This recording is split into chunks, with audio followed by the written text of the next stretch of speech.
Bonjour, donc aujourd'hui nous allons réaliser une tarte au thon et à la tomate. Donc pour réaliser cette tarte au thon à la tomate, il va nous falloir donc faire la pâte avec de la farine, du beurre, de l'eau et normalement du sel. Mais comme je suis au régime sans sel, aujourd'hui on aura une pâte sans sel. Déjà que j'ai un petit peu de sel dans le thon. Donc il va nous falloir de l'huile d'olive, des herbes de Provence, de la tomate. Alors ce sont des tomates fraîches normalement, je n'en ai pas, donc j'ai pris de la tomate concassée, du thon, alors moi j'ai pris de la crème fraîche puisque pas le droit au fromage.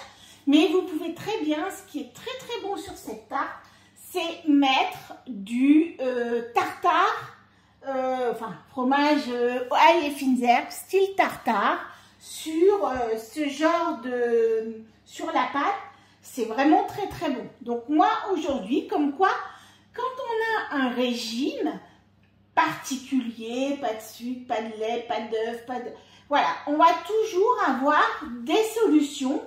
Et à partir du moment où on fait sa propre cuisine, eh bien c'est un petit peu plus facile de gérer ses régimes. Puisque là, voilà, on sait ce que l'on met dedans.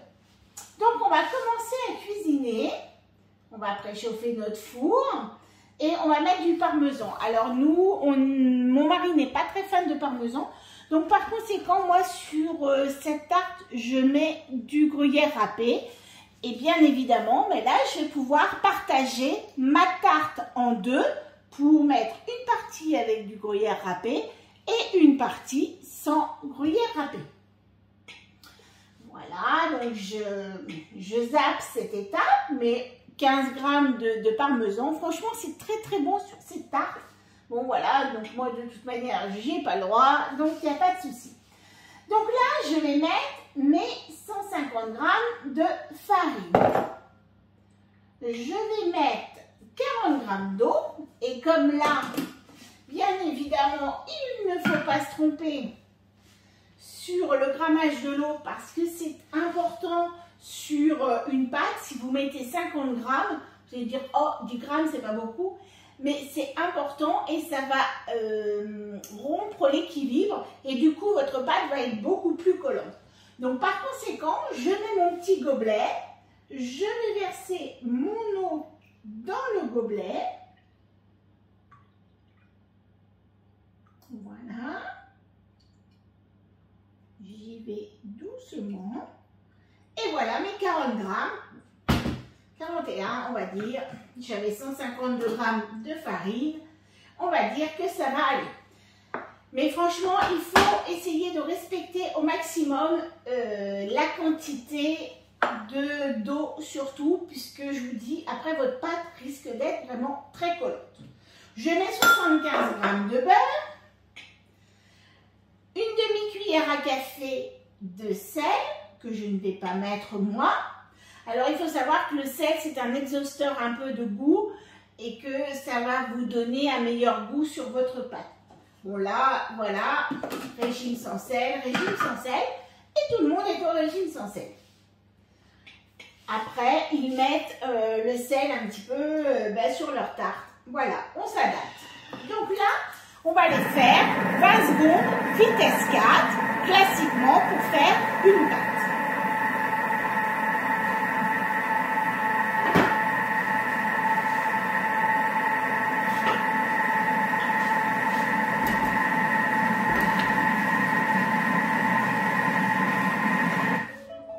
Voilà, donc vous voyez, une pâte à tarte, ça se fait quand même très facilement. Alors, je vais juste bouger un tout petit peu la caméra pour vous étaler ma pâte.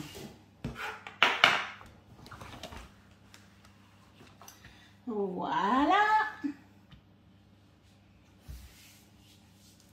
Je vais prendre un petit peu de farine pour fleurer mon plan de travail.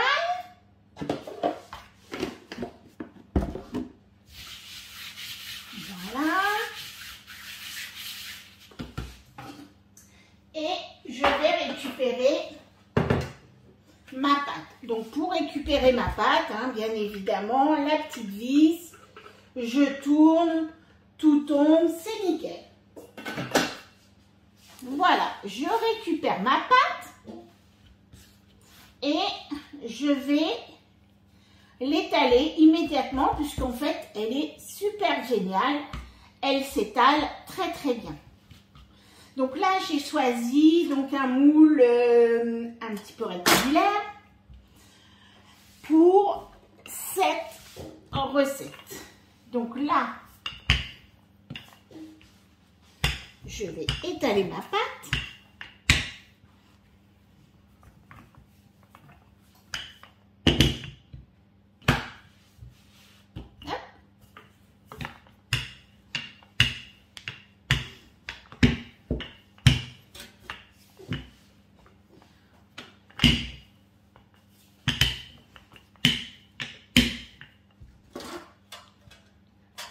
Un petit peu plus de longueur. C'est vrai que c'est un petit peu moins facile avec la table encombrée.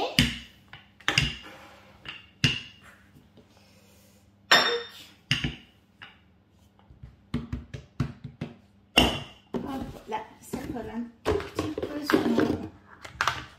Je fleure légèrement.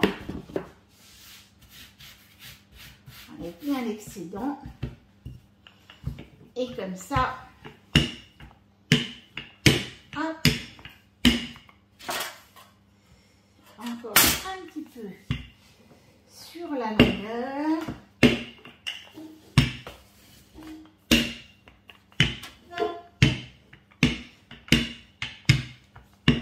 Et ça devrait aller.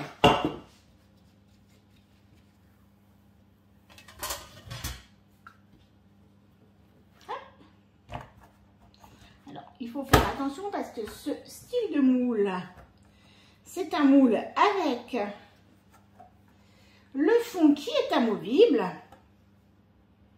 Et du coup, on évite de mettre les mains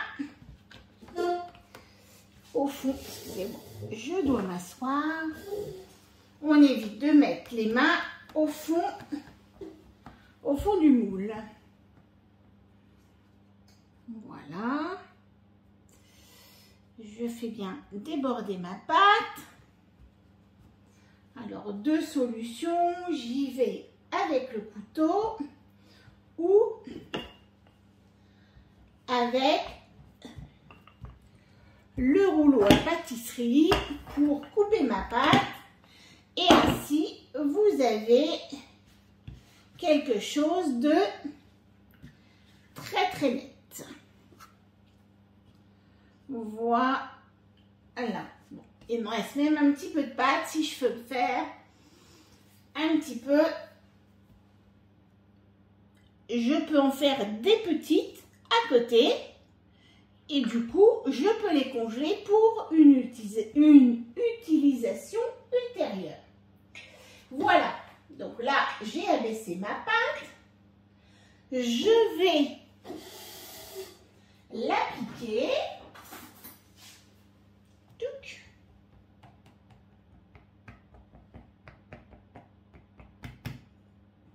Je l'applique bien. Tac.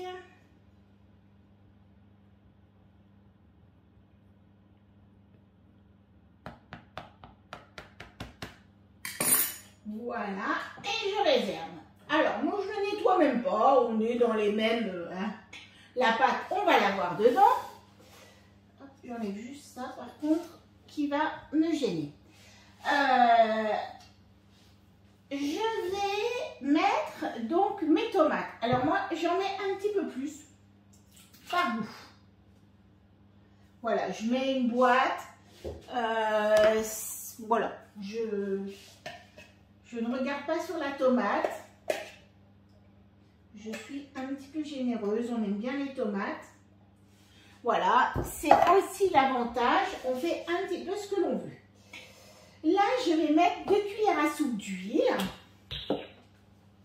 C'est pareil. Moi, je trouve qu'une seule, je mets un peu plus de tomates. Donc, j'ai un petit peu plus de liquide. Du coup, je ne mets qu'une cuillère d'huile de tomates. Je vais mettre une cuillère d'herbe de Provence. Alors là, je suis un petit peu généreuse aussi. Je mets une belle cuillère. C'est à faire de goût. Et là, je vais mettre mon gobelet doseur. Alors, comme moi, j'ai des tomates. Normalement, c'est des tomates. Donc, on doit les mixer. Moi, ce sont des tomates concassées. Donc, elles sont déjà concassées. Donc, je loupe cette étape. Je vais mettre mon thon au naturel. Donc, je mets ma boîte. Et à ce moment-là, je vais faire 10 secondes, vitesse 3. C'est aussi l'occasion, quand vous avez pas grand-chose pour manger, eh bien, c'est un peu l'occasion de faire un petit repas sympa. Voilà. Donc, voilà la petite mixture. On a vraiment notre thon qui est mélangé avec, je n'ai pas remis ma caméra, donc vous ne voyez peut-être pas très bien. Voilà. Et vous voyez, oups, le micro, c'est pas top. Excusez-moi pour le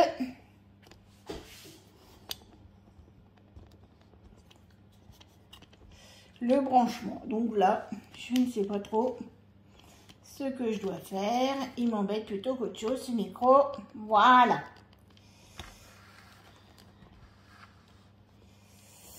Voilà, voilà. Donc, là, on est sur... oui, avec le micro, c'est dommage. Voilà. Donc, voilà.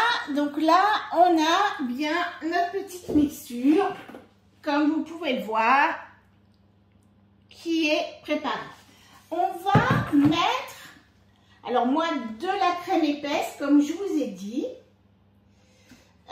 parce que je ne peux pas mettre de fromage frais, donc je vais mettre quand même quelque chose. Et c'est vrai que le fromage frais, sur cette pâte, enfin moi je mets plutôt du fromage Allié fines herbes, et bien en fait c'est assez pratique, parce que ça permet de faire une séparation entre votre crème de tomate avec le thon, qui est quand même un petit peu liquide, avec la pâte. Parce que si votre pâte est trop mouillée, eh bien, elle ne va pas bien cuire.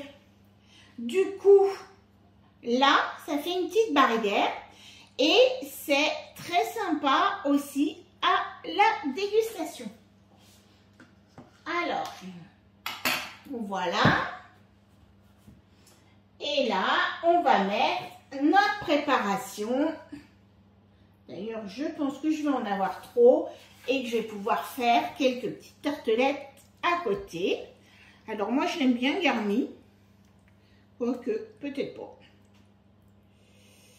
Après, c'est pas grave, hein. Si j'ai un petit peu de pâte, hop, un petit bout de compote. Ah, là, j'ai un petit morceau de thon. C'est vrai que j'avais mis ma boîte entière sans... Voilà, j'avais un petit peu de thon qui était resté un petit peu roux. Voilà. Eh bien, je vais tout mettre. Voilà. Soyons très généreux.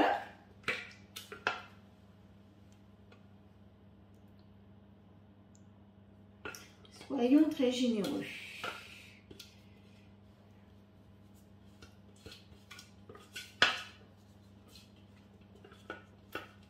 Ce qui est bien, c'est qu'ici, on n'est pas très sel et du coup, on s'adapte bien à mon régime sans sel. Ils remettent même très peu de fois du sel. On s'adapte. Le sel, c'est pas très bon pour la santé. Donc là, je vous avoue que c'est la première fois que je fais la pâte sans sel. Hein. Voilà. Et je vais mettre sur la moitié.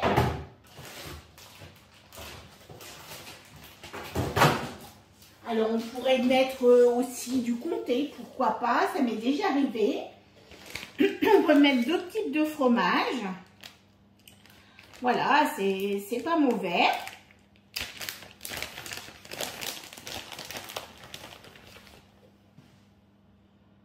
Voilà, hop.